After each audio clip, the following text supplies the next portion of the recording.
அவன் பாடுறான்.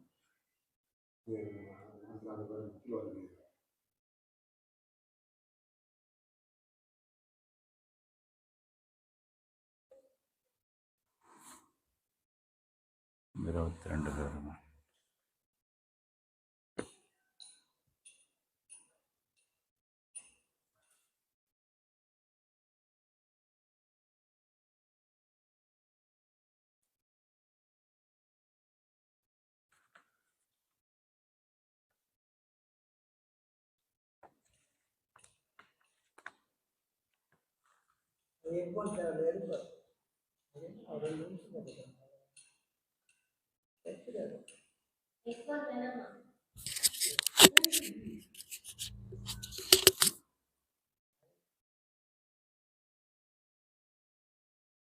அங்கே கேட்காது.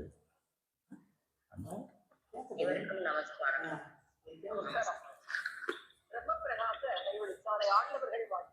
ஜாதிகளின் கர்த்தா அனைவருக்கும் எனது அன்பான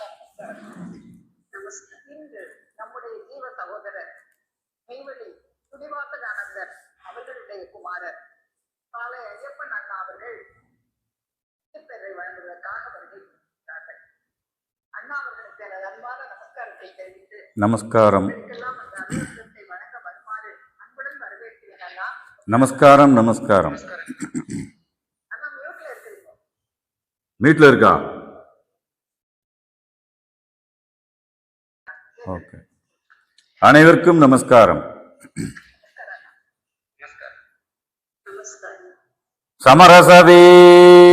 சமரசவேதநாதாவே ஜாதிகளின் கர்த்தாவே மெய்வழி நாமநன்னாதமே மெய்வழியாண்டவர் திருவடிகளே சரணம்.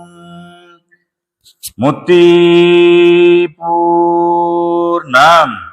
மெய்யாகவே சதுரிகம் கோடி கால மக்களிடத்திலும் உள்ள சர்வமூல மந்திர நிரூபிய மகான்மேயராகிய யுகவான் சாலையாண்டவர்களே முக்தி பாலிப்பு. நம்முடைய இந்த கற்பகத்தரு விருட்ச வித்திலே இணைந்திருக்கும் மெய்வழிகுல மக்கள் எல்லோருக்கும் என்னுடைய நமஸ்காரத்தை தெரிவித்துக் கொள்கிறேன்.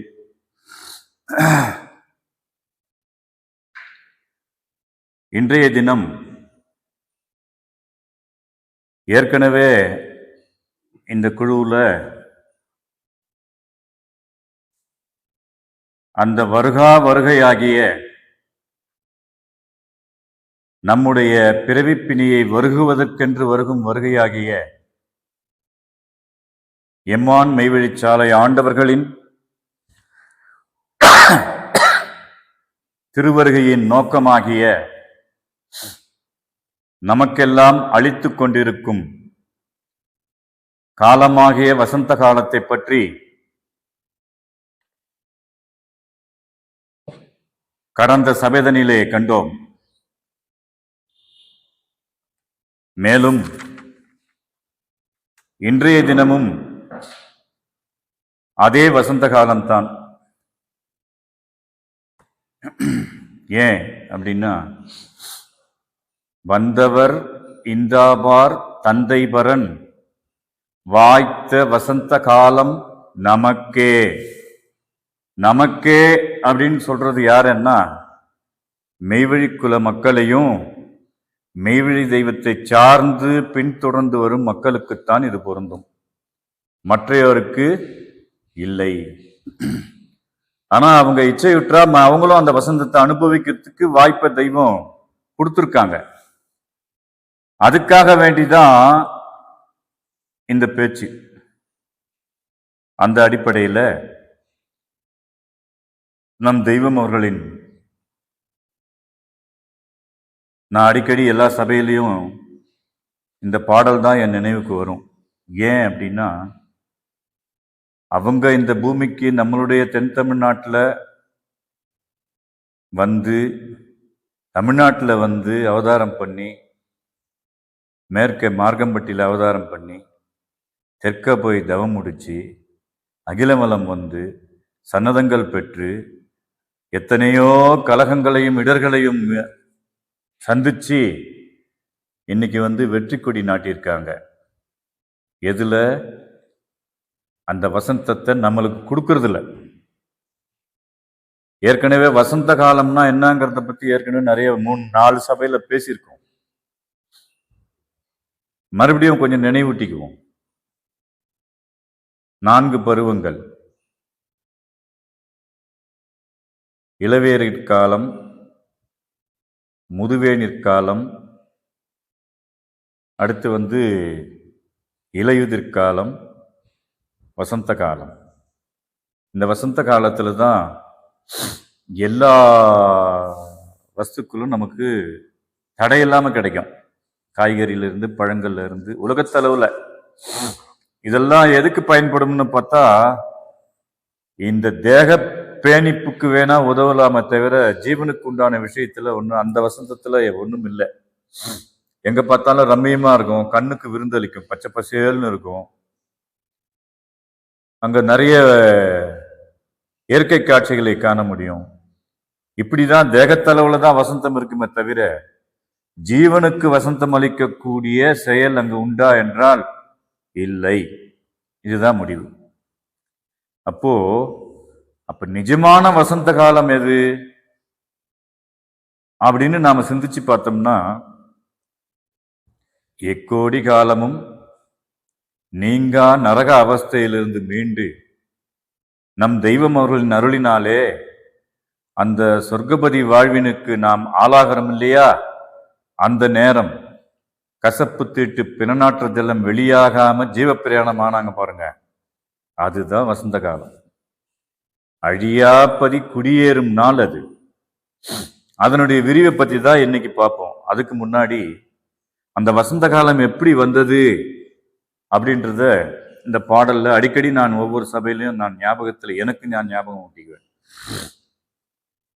என்ன காலம் இறைவன் திருவருளு, என்ன காலம் இறைவன் திருவருளு, பன்ன காலங்கள் பார்த்தனம் கேட்டிலை, மண்ணு கோளறி மந்திர வாசனை, மண்ணு கோளறி மந்திர வாசனை, எண்ணி எண்ணி நெஞ்சம் திளைப்பதாம், எண்ணி எண்ணி நெஞ்சம் திளைப்பது இயம்புவாம். இதுதான் அந்த பாடல்.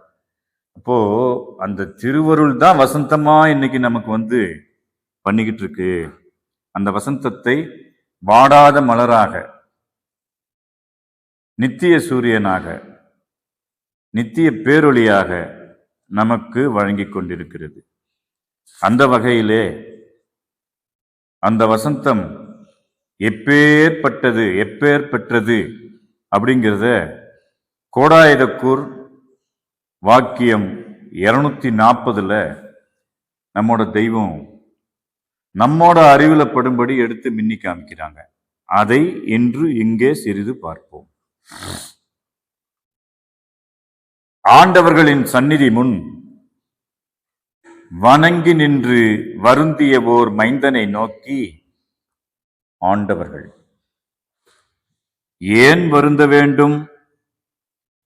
நாம் வந்திருக்கும் இக்காலத்தில் ஞானமடைதல் மிக எளிது. நாம் வந்திருக்கும் இக்காலத்தில் ஞானமடைதல் மிக எளிது. முன்காலத்திலெல்லாம் அது கடினமாக இருந்தது. இப்போது திருப்பார்க்கடலை அப்படியே காய்ச்சி வட்டாக்கி சிறு சிறு துண்டாக எடுத்து உருட்டி உங்கள் வாயில் போடுகிறோம். நம்ம கற்பனைக்கு எட்டுமா இந்த செயல் எப்படி நடக்குதுன்னு? திருப்பார்கடல்னா என்னன்னு தெரியணும். நம்ம நினைச்சுக்குவோம் அதுல அந்த திருப்பார்கடல்ல பெருமாள் பள்ளி கொண்ட மாதிரி ஆதிசேஷன் பாம்பு மேல அவர் படுத்திருப்பாரு, அப்படி சயனித்திருப்பாரு, ஆனந்த சயனம். அதுதான் நம்ம கேலண்டர்ல எல்லாம் முன்னாடி போட்டோல போட்டுட்டு இருப்பான். அதுதான் திருப்பாக்கடல்னு நம்ம நினைச்சிட்டு இருப்போம். கொஞ்சம் ஊனி பார்த்தோம்னா தான் திருவினுடைய ஆலவாய் ஊற்றிலிருந்து கிளர்ந்த திருப்பா கடல் அது விரிஞ்சிருக்கு. சங்கமா எழுதி வச்சிருக்கிறாங்க. அந்த திருப்பா கடலினுடைய உட்பொருள் வியாக்கியானத்தை மூலமந்திரமா இறக்கி வச்சுட்டாங்க. இதனுடைய தாற்பயம் என்னுடைய சிந்தனை, என்னுடைய பார்வைக்கு இப்படின்னு தெய்வம் கொடுக்குறாங்க. வேத சிகரமாகிய மூல மந்திரம் அந்த திருப்பாக்கடலை காய்ச்சி வட்டாக்கி சிறு சிறு துண்டாக எடுத்து உருட்டி உங்கள் வாயில் போடுகிறோம். அதை அப்படியே விழுங்க வேண்டியதுதான் நம்ம வேலை. அப்போ அந்த வேத சிகரமாகிய மூல மந்திரம் சதா நம்ம நினைவுல இருந்தா இந்த வசந்தம் நமக்கு லபிக்கும் என்பது திண்ணம். முன்னே எகபோக செல்வமெல்லாம் விட்டு போய் இதை பெற வேண்டியதாய் இருந்தது. அதுக்கு சாட்சியா நம்ம தெய்வம் அவர்களே அவர்களுடைய அந்த இளம் பருவ காலத்திலே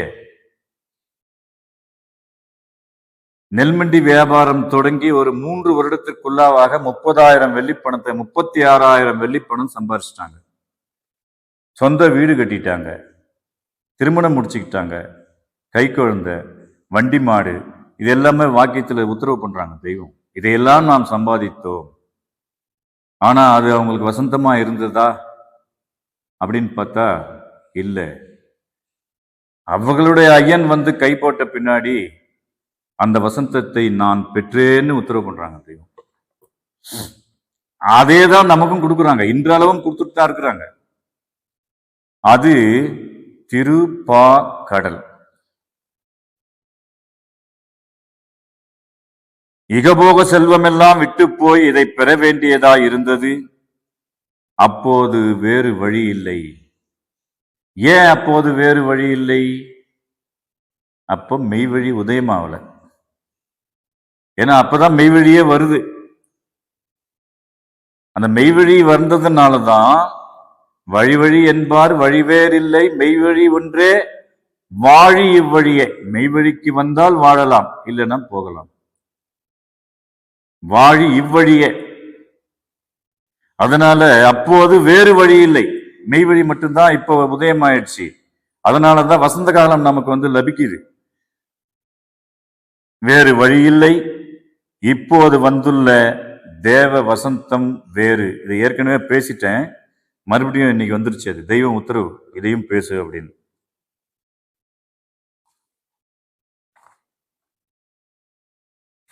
அடுத்து பார்க்கும் பொழுது கோடாயுதக்கூர் வாக்கியம் 256. இதுல இந்த வசந்த காலம் நமக்கு என்ன செய்யுது, என்னவெல்லாம் கொடுக்குது அப்படிங்கிறத நமக்கு இங்க வெளியாக்குறாங்க தெய்வம். தான் செய்கிற காரியம் எமக்கு தெரியாது என்று நினைக்கிறவனை எமது எண்ணமாகிய கை தொடாது. இங்க நாம கவனிக்கணும். தான் செய்கிற காரியம் ஒவ்வொருத்தரும், நான் கூட, எமக்கு தெரியாது என்று நினைக்கிறவனை எமது எண்ணமாகிய கை தொடாது. அப்போ நம்மளை தெய்வம் எதுல தொடுறாங்க? எதுல தொடுறாங்க நம்மள? எண்ணத்தில். எண்ணத்துல. இத ஆதி மான்மியத்துல அவர்களுடைய ஐயனை சந்திக்கும் பொழுது, நீ என்னை கூப்பிடு, தூரமாக போய்விடுவதற்கு கூப்பிடு அப்படின்னு அவங்க நினைக்கிறதாக இவங்களுடைய நினைவுல தோணுது அப்படின்னு எழுதுறாங்க. அது நிஜம்ங்கிறத இந்த இடத்துல நமக்கு அறுதிட்டு சொல்றாங்க. நினைவிலூரிய நினைவீது ஏதன, அந்த இடத்துல பேசுறாங்க. நினைவிலூரிய நினைவீது ஏதன, நினைவு கொண்டு பின் நினைவினையோருற, தணிகை நீள்மலை தன்னினை வீசின, தணிகை நீள்மலை தன்னினை வீசின, நினைவீதென்று கனிவு கொண்டோடிற்றே,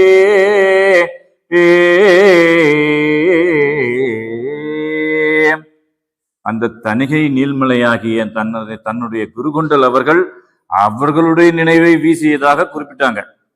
அப்போ இந்த இடத்துல நமக்கு என்ன தெய்வம் குறிப்பிடுறாங்க அப்படின்னா, தான் செய்கிற காரியம் எமக்கு தெரியாது என்று நினைக்கிறவனை எம் எண்ணமாகிய கை தொடாது. அப்படிப்பட்டவனுக்கு நாம் நேசமல்ல, யமன் தான் நேசன். இதை ரொம்ப ஆழமாகவும் தொலைநோக்கு பார்வையிலையும் நாம சீர்தூக்கி பார்க்கணும். யாருடைய நேசத்துக்காக வேண்டி நாம் இந்த மெய்வழி குலத்துக்குள்ள வந்திருக்கிறோம்?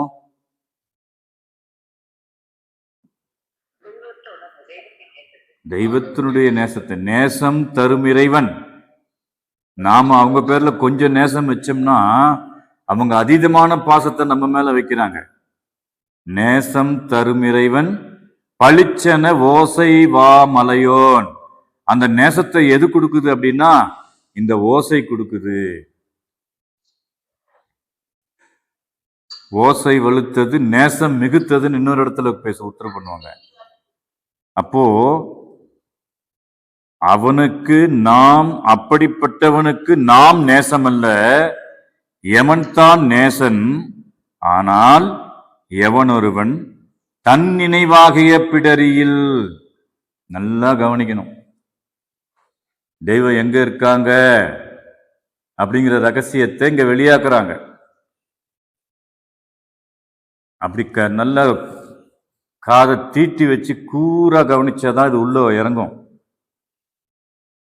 ஆனால் எவனொருவன் தன் நினைவாகிய பிடரியில் நாம் இருக்கிறோம் என்று அச்சத்தோடு வாழ்கிறானோ அவனுக்கு அவன் நினைத்தது தேடியது மட்டும் அல்லாது அவன் நினையாதது பலவும் தரப்பெறும்.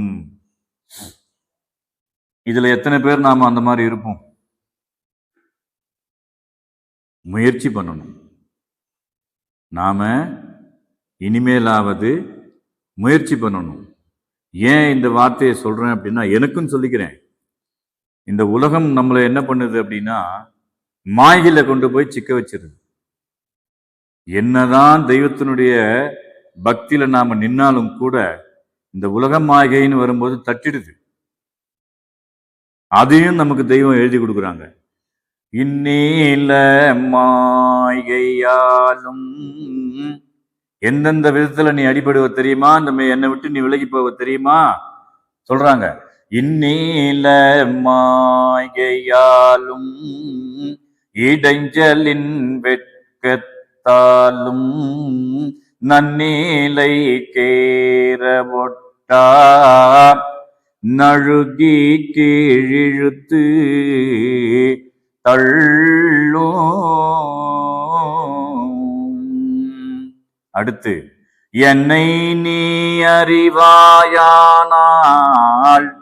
இப்பவே தருவேன் காண்பாய், உன்னை நீ அறியும் தன்மை உரைத்த மும்மூலம் காப்பே.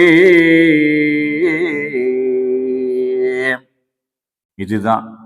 இதுல நம்ம மாட்டிக்காம இருக்கணும்னு சொன்னா, நம்ம நினைவுல தெய்வம் உட்கார்ந்து இருக்காங்க அப்படிங்கிற ஒரு அச்சப்பாட்டோட நாம வாழணும்னு தெய்வம் உத்தரவு பண்றாங்க. அந்த படிக்கு வாழ்ந்தால் தொட்டது வைத்தது அனைத்தும் பொன்னாக விளைவேறும். எதை தொடருது, எதை வைக்கிறது? உலகத்தளவுலையா?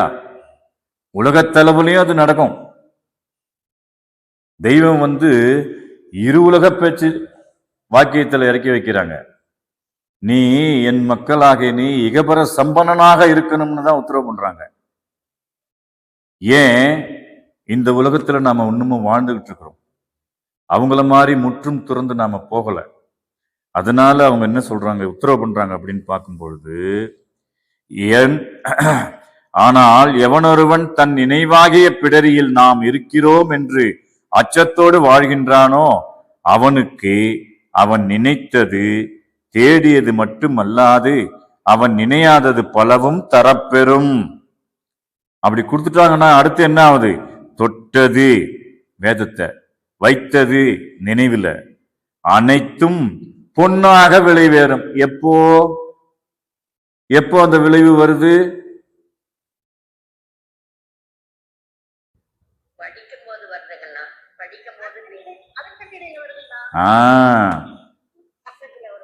இன்னைக்கு ஒருத்தர் அடக்கம் இருக்கிறாரு சார், அந்த இருளாண்டி ஆச்சாரி மகன் தகவல் போட்டிருக்காங்க.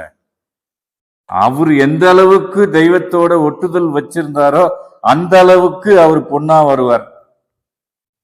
இதுதாங்க மிகப்பெரிய ஒரு தேவ ரகசியம். தொட்டது தெய்வம் நம்மளை தொடுறாங்க, அவங்கள நாம நினைவுல வச்சுக்கிறோம். தொட்டது வைத்தது அனைத்தும் பொன்னாக விளையும். அப்படி பார்த்தாக்கா உலகத்தளவுல பொன்னா விளையணும்னாக்கா அவங்க வீட்டுல இன்னைக்கு டன் கணக்குல தங்கம் வச்சிருக்கணும் இல்லையா? அங்கமே தங்கமாக்குறாங்க. இதுதான் அந்த ரகசிய செயல், நம்ம அறிவுக்கு எட்டாத ஒரு பாஷை. அப்படி பார்க்கும் பொழுது தொட்டது வைத்தது அனைத்தும் பொன்னாக விளைவேறும். நீ எம்மை தொடர்ந்து எமது நோக்குக்கு இணங்கி சலியாது நடந்தால் நாம் உனக்கு அறிவித்துள்ளது மட்டுமின்றி அறிவிக்காதது பலவும் உன் நினைவில் தோன்றும். இன்னைக்கு நாமெல்லாம் எல்லாரும் இந்த குழுவில் மொத்தம் பார்த்தீங்கன்னாக்கா 29 35 பேர் இருக்கிறதா வச்சுக்குவோம். இந்த 35 பேருக்கும் தெய்வம் அவங்கள்ட்ட போய் நம்ம சபையில சேரல, உபதேசம் எதுவும் பெறல. ஆனா அந்த மந்திர பிரேரணையை பத்தி இன்னைக்கு உட்கார்ந்து பேசிக்கிட்டு இருக்கோம். வசந்த காலத்தை பத்தி பேசுறோம். முன்னாடி நிறைய அண்ணாங்கள்லாம் பேசியிருக்காங்க. இது எவ்வாறு நிகழுது அப்படின்னு சிந்திச்சு பார்த்தோம்னா அந்த செயலை நினைவிலிருந்து நினைவுக்கு தெய்வம் கொடுக்குறாங்க. அவங்களோட நினைவு வேதமா இறக்கி வச்சிருக்காங்க. அதை நாம தொடும்பொழுது எப்படி கரண்ட்டை தொட்டா நமக்கு உணர்வுல ஷாக்கு கிடைக்குதோ அது மாதிரி வேதத்தை நாம நினைவுல தொடும்பொழுது அது மெய்யுணர்ச்சியை நமக்கு கொடுக்குது. ஓயாது படிக்க ஓங்கும் உணர்வு அப்படின்னு நமக்கு குறிப்பிட்டு பேசுறாங்க. நாம் உனக்கு அறிவித்துள்ளது மட்டுமின்றி அறிவிக்காதது பலவும் உன் நினைவில் தோன்றும். அதுவும் எப்படி? தானாக குதித்து வந்து நிற்கும். அதுக்கு மூலம் என்ன தெரியுமா? அப்படி நிக்கணும்னா நீ எப்படி இருக்கணும் தெரியுமா அப்படின்னு தெய்வம் நம்மளை பார்த்து கேட்கிற மாதிரி நாமளே ஒரு கேள்வி எழுப்பிக்குவோம். அதுக்கு பதிலா அவங்க ஒரு பாடல் கொடுக்குறாங்க. காலந்தாட்டி காரணப்பால இருந்து ஒரு பாடல் கொடுக்குறாங்க. எண்ணுகின்ற நல்லெண்ண மனைத்தையும்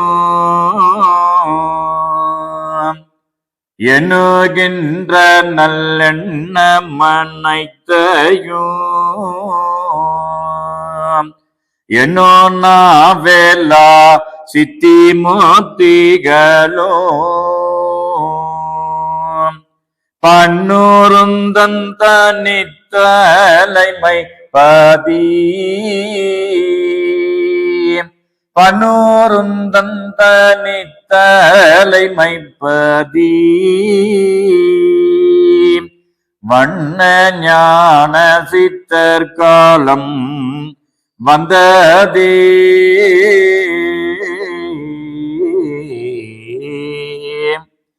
அப்படிங்கிற பாடல் மூலியமா நீ நல்லதையே நினைச்சனா உனக்கு நல்லதே நடக்கும். அது யார் சொல்றது? பன்னுரும் தன் தனித்தலைமை பதியாகிய வண்ண சித்தர் காலத்துல நீ வந்ததுனால நான் உனக்கு சொல்றேன்ப்பா அப்படின்னு உனக்கு சொல்றாங்க.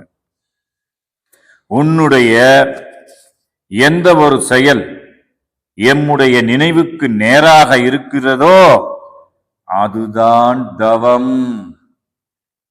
நம்ம நினைப்போம் கற்பனையில தவம்னாக்கா போய் குகைக்குள்ள தெய்வம் உட்கார்ந்த மாதிரி ஆசனம் போட்டு உட்கார்ந்து கையை இப்படி வச்சு அப்படியே முதுகுத்தண்டு நீளமா வச்சு அப்படியே அரைக்கண்ணில் வச்சுட்டு நிஷ்டையில இருக்கணும். அது அல்ல.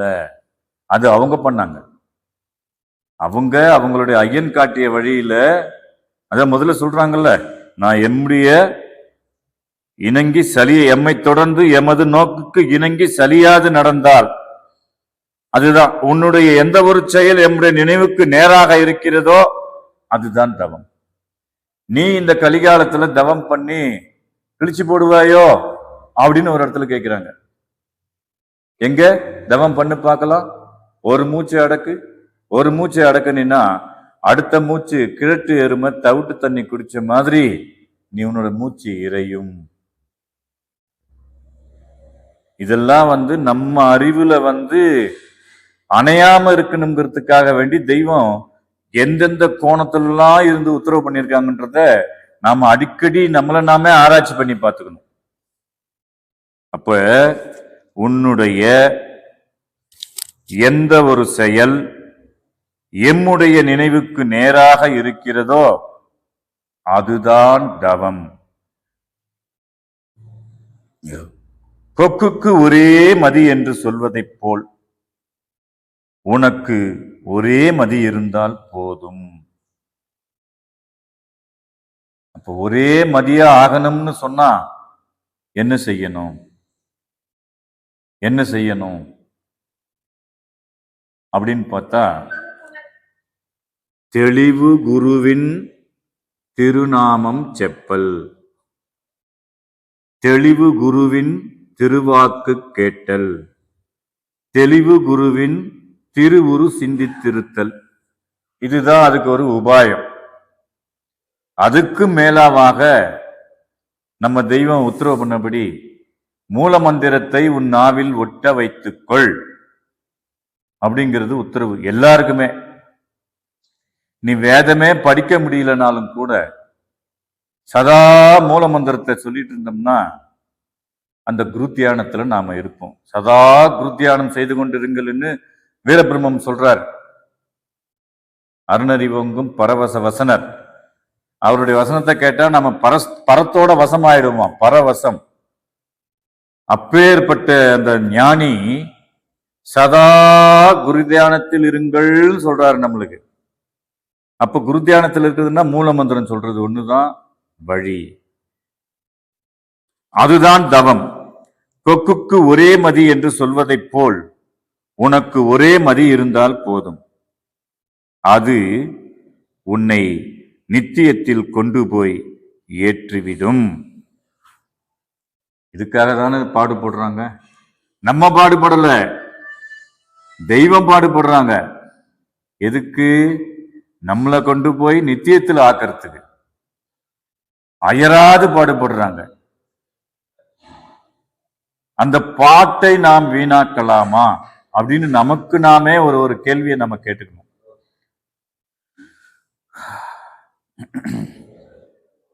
அது உன்னை நித்தியத்தில் கொண்டு போய் ஏற்றிவிடும். உன்னுடைய செயல், எண்ணம், நடக்கை எல்லாமும் மெய்யிலே எந்த அளவு ஒட்டி படிந்து இருக்கிறதோ அதே அளவில் எமது பிரீதியும் உன்மேல் இருக்கும். பிரீதி அப்படிங்கிறதுனா என்ன? அன்பு. பிரீதின்றது அந்த வாசகத்தினுடைய உச்சகட்ட பேச்சு. அன்பினுடைய உச்சம் தான் பிரீதி. அப்போ தெய்வம் என்ன உத்தரவு பண்றாங்கன்னா, உன்னுடைய செயல், எண்ணம், நடக்க எல்லாமும் மெய்யிலே எந்த அளவு ஒட்டி படிந்து இருக்கிறதோ அந்த அளவு, அதே அளவில் எமது பிரீதியும் உன்மேல் இருக்கும். இருக்கும் முற்றுப்புள்ளி வைக்கிறாங்க. ஏன்னா அந்த செயலை அவங்க கொடுத்துடுறாங்க நம்மளுக்கு. இருக்கும். உனது செயல்தான் எம் பிரீதியை உன்பால் இழுத்து கொள்கிற வல்லபமுடையது. அப்போ இன்றைய தினம் இந்த வாக்கியம் பலமுறை படிச்சிருக்கலாம், கேட்டிருக்கலாம். ஆனா இன்றைய இந்த சனம் நாம ஒரு உறுதி எடுத்துக்கணும். தெய்வத்தினுடைய அன்பை பெறுவதற்கு எந்தெந்த வழியெல்லாம் இருக்கிறதோ அந்த வழியில நாம நடக்கலாம். உறுதி எடுத்துக்கலாமா இல்லையா?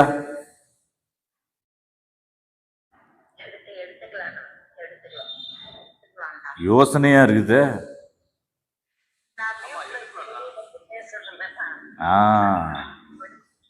எளிய உழவு சொல்றாங்க. நீ ரொம்பலாம் அதெல்லாம் பண்ண வேண்டாப்பா, உன் ஜீவ சகோதரன் பால் அன்பு செலுத்து. நம்மளை செலுத்த சொல்றாங்க. அப்பொழுது என் அன்பு உன் மீது பாயும். செலுத்துறதுக்கும் பாயறதுக்கும் வித்தியாசம் இருக்கா இல்லையா? நம்மனா யோசிச்சு செலுத்துவோம், அது குபீர்னு பாயும் அந்த அன்பு. அது என்னவா நம்மளை ஆக்கும்? சிவமாக்கும். தெய்வத்தினுடைய அன்பு நம்மளை சிவமாக்கும். என் பிரீதியை உன்பால் இழுத்துக் கொள்கிற வல்லபமுடையதே அல்லாமல் உன் தூலம் அல்ல. அதாவது ஒட்டிப்படிந்து இருக்கிறாயோ அதே அளவில் எமது பிரீதியும் உன்மேல் இருக்கும். உனது செயல்தான் எம் பிரீதியை உன்பால் இழுத்துக் கொள்கிற வல்லபமுடையதே அல்லாமல் உன் தூலமல்ல என்பதை நிச்சயமாக ஊனி வைத்துக் கொள். என் பிரீதியை பெற உன்னிடம் ஒரு குறியான அடம், ஒரே நோக்கம், வேற நோக்கமே இருக்கக்கூடாது. எப்படியாச்சும் தெய்வத்தினுடைய அன்பை வாங்கி அந்த பரமபத வாழ்வுல பின்னடையாம நாம நிலைக்கணும். நின்ற நிலை பெயராது நின்றார். ஆதிமான்மியத்துல அந்த பாடல்ல பாசுபத தவக்கோல காட்சியில எழுதுவாங்க. என்னைக்கு பாட்டேரி இப்படி நில்லுன்னு சொன்னாங்களோ அந்த நிலையிலேயே நின்றாங்க. அந்த நிலையில நின்றதனுடைய செயலாளதான் இன்னைக்கு இந்த வசந்த காலத்தை நமக்கு அள்ளி தெய்வம் கொடுத்துட்டு இருக்காங்க.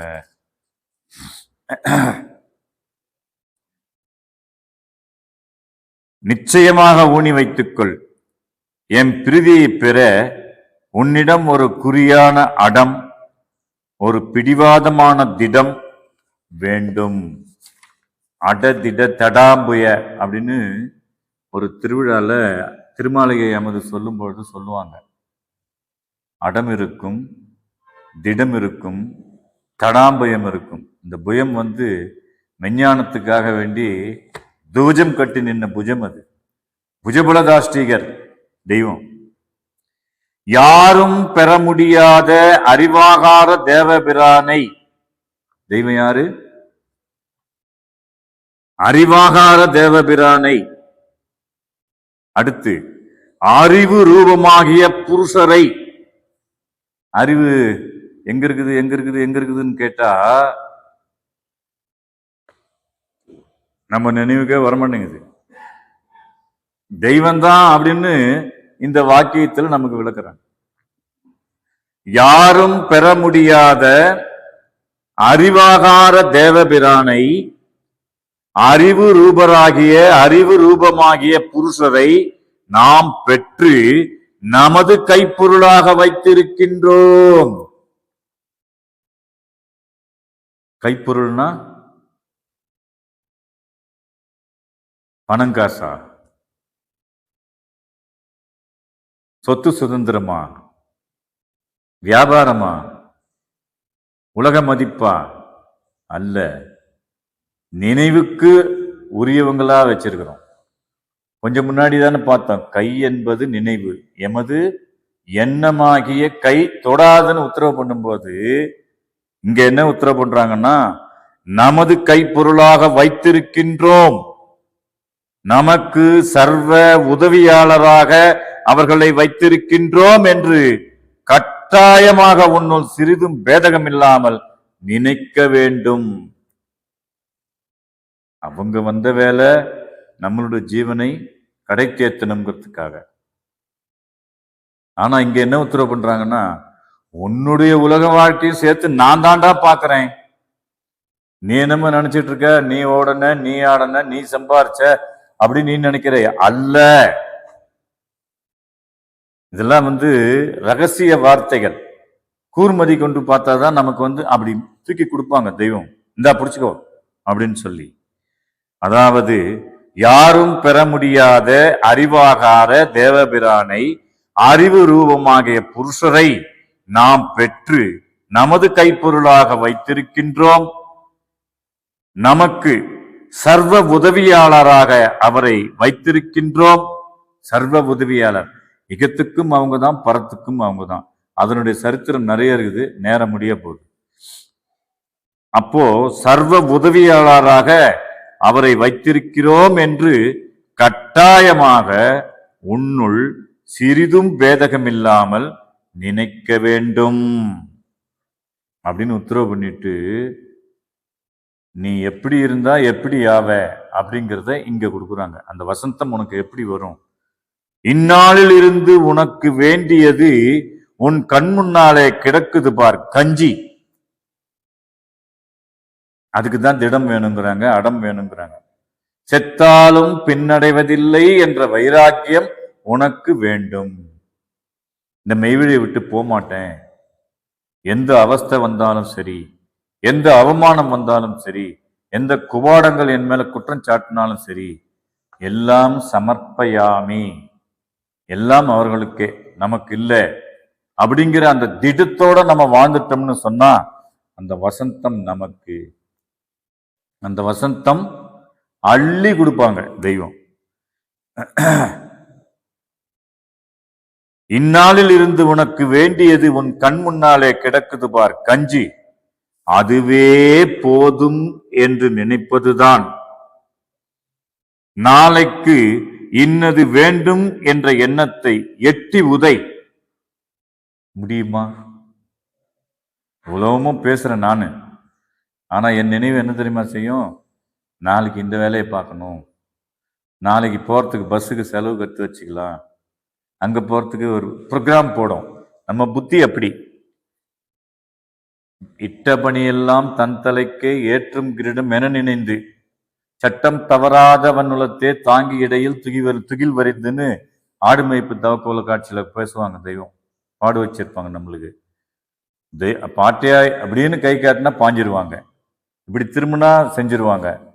அப்போ அந்த முனைக்கூர் ஏற்றம் தான் இவ்வளோ பேருக்கும் இந்த வசந்தத்தை கொடுக்கறதுக்கு அதிபதியா தெய்வத்தை ஆக்கி வச்சிருக்குது. உன் கண் முன்னாலே கிடக்குது பார், கஞ்சி, அதுவே போதும் என்று நினைப்பதுதான். நாளைக்கு இன்னது வேண்டும் என்ற எண்ணத்தை எட்டி உதை. உனக்கு நாளைக்கு வேண்டியவர் நாம் ஒருவர்தான். நாளைக்கு அப்படிங்கிறது எந்த நாள்?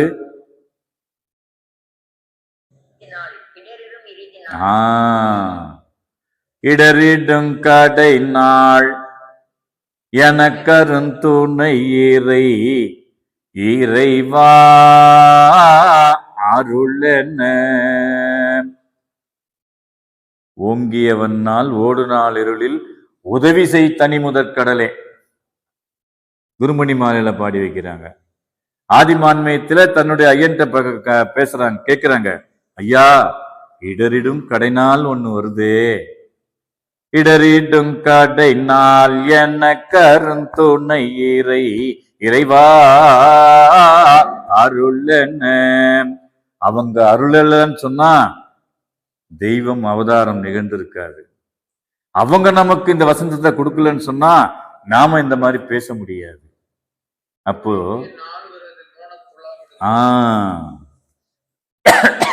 மௌனம்ங்கிறது என்னங்கிறது நம்ம அப்புறம் பார்ப்போம். அப்ப தெய்வம் இங்க வந்து உனக்கு என்ன உத்தரவு பண்றாங்க நம்மளுக்கு, உனக்கு நாளைக்கு வேண்டியவர் நாம் ஒருவர் தான். எத்தனை பேர் வந்து பக்கத்துல நின்னாலும் அந்த மரணத்தை வந்து அடுத்தவங்க தோல்வழி மாற்ற முடியுமா? சரி உனக்கு பதிலா நான் போயிடுறேன்னு சொல்றதுக்கு துணிவு வருமா? அவரு விதி முடிஞ்சது, போயிட்டாரு. ஜீவ பிரயாணத்துக்கே சொல்றேன், வெளியிலனாலும் மரணம். மெய்வழிக்கு வந்து அடக்கம்தான் ஆக போறோம்ங்கிறது தெரியுது. லட்சக்கணக்கில் செலவு பண்ற மருத்துவத்துக்கு. ஏன்?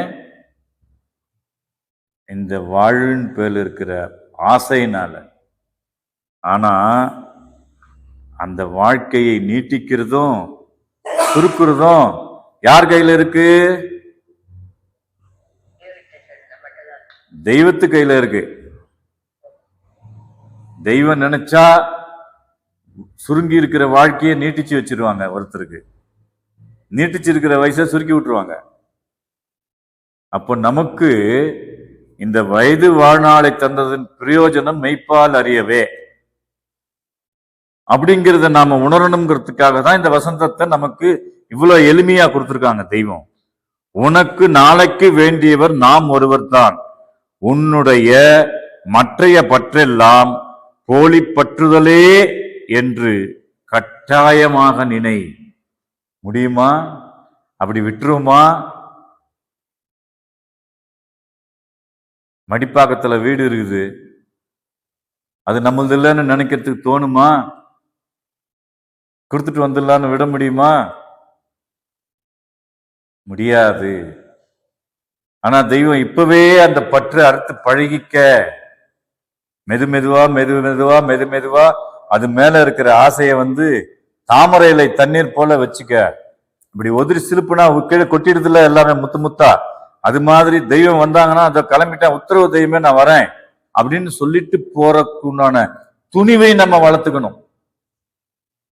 அந்த துணிவு தான் நமக்கு வந்து அந்த யமன் பதி எல்லையில தெய்வத்தினுடைய துணையை தேடி கொடுக்கும். மற்றைய பற்றெல்லாம் போலி பற்றுதலே என்று கட்டாயமாக நினை. இதைக்கான சுருக்கமான உளவு உனக்கு வேறு யாரும் சொல்லித்தர மாட்டார்கள். ஆகையால் இந்த காட்டானை வாளை பற்று என்று நாம் சொல்லுகிறோம். மற்றைய பற்றெல்லாம் போலிப்பற்று. இந்த காட்டும் ஆணை இருக்குல்ல, காட்டானை அப்படின்னு யானைன்னு நினைச்சுக்க வேண்டாம். நம்மளை யாருன்னு காட்டுற ஆண்குருவாகிய தெய்வத்தினுடைய வாளை பற்று. அவங்க வாழைக்குமரி நற்றாள், அவர்களுடைய திருவடியை பற்றினால் இந்த வசந்தம் நமக்கு எளிதில் லபிக்கும் என்று கூறி, இது நேரம் நம் தெய்வம் அவர்கள் இந்த வசந்தத்தை பெறுவதற்காக எந்த வகையான உளவை நமக்கு எடுத்து கூறியுள்ளார்களோ அதை நாம் கண்டோம். ஆகவே நாம் அனைவரும் இந்நாளில் இருந்து நம் கண்முன் கிடக்குது பார் கஞ்சி. கண்டிப்பா யார் வீட்டிலும் கஞ்சி இருக்காது. நல்லா சாம்பார் சாதம், பொரியல், அவியல், கூட்டு, தயிர், ஊறுகாய் இதெல்லாம் கண்டிப்பா இருக்கும். அதையும் அனுபவிக்க சொல்றாங்க தெய்வம்.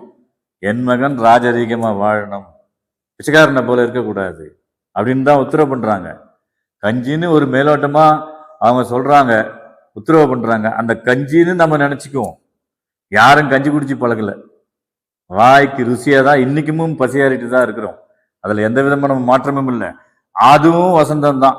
அந்த வகையில பார்க்கணும். அவங்கள மாதிரி யாருன்னா வந்து யோக தண்டு லங்கோட போயிருக்கிறோமா? அவங்க தானே நமக்காக போனாங்க, பாடுபட்டாங்க. இதை பாருங்க எப்படி டீக்கா ட்ரெஸ் பண்ணிட்டு எல்லாரும் பார்க்குறாங்கன்னு ஜோடனையோட நான் உட்கார்ந்துருக்கிறேன். இது வந்து உலகத்தினுடைய பார்வைக்கு இந்த வேடம் தேவைத்தான். ஆகவே நாம் நம்முடைய தெய்வமவர்களின் பாதார விந்தங்களிலே பரிபூரண சரணாகதி அடைந்து அவர்கள் அளக்க நிற்கும் நிஜநிதி புதுவாழ்விலே மனங்கூடி சேர்ந்து மேலும் மேலும் இந்த வசந்தத்தை நாம் பெறுவோம் என்று கூறி என்னுடைய முத்திப்பேருரை மீண்டும் தொடரும். அனைவருக்கும் நமஸ்காரம், நமஸ்காரம், நமஸ்காரம். முத்திபூர்ணம். மெய்யாக மெய்யாகவே சதுரிகம் கோடிகால மக்களிடத்திலும் உள்ள சர்வமூல மந்திர நிரூபிக மகான்மையராக யுகவான் சாலை ஆண்டவர்களே முத்தி பாலிப்பு. எல்லோருக்கும் நமஸ்காரம்.